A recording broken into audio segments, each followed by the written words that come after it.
Guys, so I'm just going to try to kind of go over the keywords a little bit because I know it can be really confusing. That document I sent you was probably kind of like, whoa, what's this? So anyway, I'm just going to kind of go over it just a little bit. And just keep in mind that your keywords need to be refreshed and updated constantly because they get crawled about once a month or so. So what I did to start out is I went into ChatGPT and I just said, hey, can you please write me some keywords for my website here? I did Sei Bella Med Spa and Grass Valley. You should do this for Grass Valley. You should do it for Roseville. You should do it for Auburn. So Nevada City, you should just be changing this up. So you should be getting these for all the different locations, maybe put Nevada County too. And then I take these and I just go ahead and copy it and then I paste it into search here. I did Grass Valley and this absolutely came up with nothing, which is pretty common because we're in a tiny little town and because because it's refreshed every month, there's probably not that many people searching for like laser skin resurfacing or whatever every single month in Grass Valley. So it's going to come up more frequently somewhere like Auburn or Roseville. So I use this plugin that shows me my keywords and my volume, my cost per click, and my competition. This is it up here. It's called Keywords Everywhere. This is a free plugin you should put into your computer because it's going to show you all of your SEO and your keywords. So when you're doing your keyword research, it'll do it basically for you. So anyway, you can see topically nothing came up. However, when you go to related, this is kind of where I start getting some more information. So facial in Auburn was at the top. This has 70 clicks. This is probably since the last time it was crawled in a month. Your cost per click, this is if you're advertising on Google AdWords. That's how much you'd be paying every time somebody clicks. So the more people click, the higher the cost per click. So if it's a really popular, like if there's like 3,000 volume, you're going to have a higher cost per click. And then this is your competition. And so what you want is the least competition with the most volume.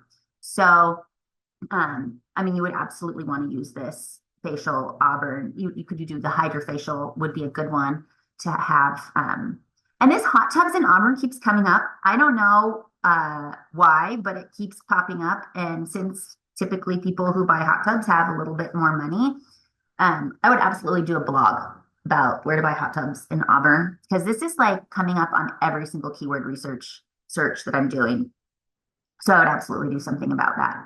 And so then what I do is I copy this information here and then I'm going to paste it into the bottom of your spreadsheet. So it's right here. And then kind of what I sort of started doing for you guys, so you guys can see again, this is your volume, this is your cost per click, and this is your competition. I think I might have erased the thing up here that said that. But you want to highlight the ones that are useful for you. So like Grass Valley Botox has a volume of 90 clicks in the last month, probably. I think this is probably about the last month. It could be a little bit more. And then it has a pretty high cost per click volume, probably because other people are advertising for that already. But it did have a pretty low competition rate. So I would use that. And then you can kind of just because something doesn't have any data on it doesn't mean you shouldn't use it because people still will search it. And because it's Grass Valley, that's pretty common. However, in order to get Google to see it more, I would say Grass Valley and Auburn or something like that, just to make it so that it's a little bit more recognizable. So then I would go through and I would just like highlight this one and this one and this one, like that, and just highlight these. And these are the ones that you want to focus on. Now, obviously, Forest Hill, you're going to delete anything that doesn't apply to you. So like all of these here, I don't know where the heck those are. So you could just delete those because we don't know where those are. And then basically you're just going to go through all of these and find out which ones have the um, highest volume and the least competition. This is a really good one. Look how low this competition is. Auburn Aesthetics. I would put that somewhere in a blog post, or we could stick it on.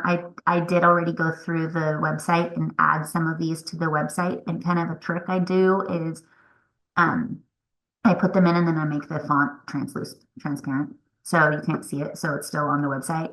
However, you guys need to be careful because there is such a thing as keyword cannibalization, which means that your keywords, if you put them too many times, like if you find this good keyword that you think is going to draw you a bunch of competition or leads, if you use it too many times on your website, thinks that's keyword cannibalization and it will actually damage your website. So you want to have it on there once or twice tops. And um, you can do it more in blogging because that's not your website. So you can do it more in blogging. I'm trying to think. Oh, also Google understands user intent. So if people Google something, you can change the way your Google or your keyword searches your SEO.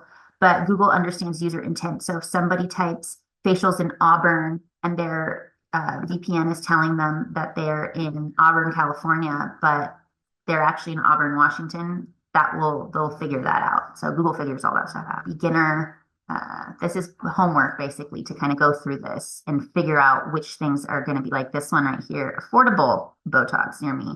Super high volume, lots and lots of searches, not that much competition. So definitely you want to do something like that. This is your second page down here. These are keywords that are already on your website that were crawled. So I did a search with keywords everywhere and had it search your website for keywords that are coming out. So these are the most popular ones on your website, and then kind of goes down from there, but you can kind of see what's already on there. And then these are ideas for blogging that I just stuck in there for you guys to kind of go off of. Oh, and I was thinking also we need to have a common questions page for your website. So maybe make a list of really commonly asked questions and then answer them, and then I'll make a page for that. Okay, I hope that wasn't really super confusing and that you guys understand sort of. If you have any questions, please just text me.